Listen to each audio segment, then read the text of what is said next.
Why do some people cry so easily? Have you ever noticed how it happens at the most unexpected moments?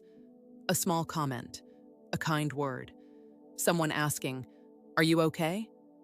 And suddenly, your throat tightens, your eyes start to sting, you're blinking fast, looking away, hoping nobody notices. The strange part is that you weren't even upset a minute ago. Later, you'll replay the moment in your head and wonder, why did that make me cry? It wasn't even that serious. It's a question a lot of people ask themselves, but here's the question almost nobody answers honestly. If crying easily isn't weakness, what is it actually a sign of? What it feels like? If you're someone who cries easily, you've probably noticed certain triggers. A stranger showing unexpected kindness, watching someone receive the apology you never got, hearing someone ask if you're okay, and somehow that's the thing that breaks you. What's interesting is that it's rarely sadness. More often, it's relief. It's feeling seen. It's years of tension finally finding somewhere to go. But in the moment, it doesn't feel that way. In the moment, it feels embarrassing. So you apologize. "Sorry, I don't know why I'm crying." You laugh it off, you change the subject, you leave the room, and over time, you start building an identity around those moments. "I'm too sensitive. I take things too personally. Something must be wrong with me." You begin holding back in conversations, in meetings, in difficult discussions where your voice actually matters. Not because you don't care, but because you care so deeply. And you've learned that strong feelings can feel risky. The truth is, this isn't random. It's a pattern. And patterns always come from somewhere. The truth most people never hear. Here's something that might change the way you see yourself. Crying easily is not a malfunction in your emotional system. In many ways, it's evidence that your emotional system is working exactly as it's designed to, just with the volume turned up. Some people naturally have nervous systems that are more sensitive to emotional, social, and sensory information. Psychologists often refer to this as sensory processing sensitivity. Research suggests that roughly 15 to 20% of people fall into this category. It's not a disorder, it's not a weakness, it's a personality trait. People with this trait tend to notice subtle emotional cues, process experiences more deeply, and pick up on the emotional atmosphere of a room before anyone says a word. The tears themselves aren't the problem. They're often just a side effect of emotional depth. You're not broken. You're simply wired differently. But that's only part of the story. Because plenty of highly sensitive people don't cry as easily as you do, which means something else may be happening beneath the surface. What's actually going on? Imagine your emotional system as a pressure valve. Most people release small amounts of emotional pressure throughout the day without even realizing it. A sigh, a complaint, a moment of frustration expressed and then forgotten. But if you grew up in an environment where emotions weren't welcomed or where showing them had consequences, your brain may have learned a different strategy. It learned to suppress first and feel later. Maybe you were called dramatic. Maybe you were told to toughen up. Maybe you watched other people get punished for expressing emotions.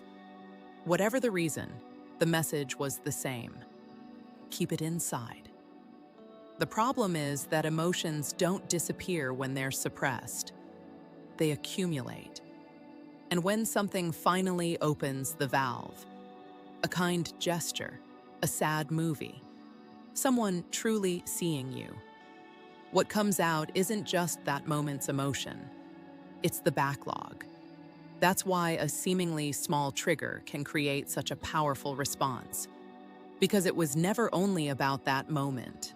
There's another layer to this. Part of your nervous system is controlled by something called the vagus nerve, which helps regulate relaxation and emotional safety.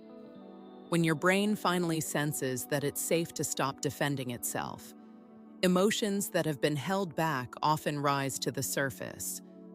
That's why many people cry not when things go wrong, but when something finally goes right, when someone understands them, when they feel accepted, when they finally feel safe. Because safety, not sadness, is often what opens the valve. And that's the part most people misunderstand.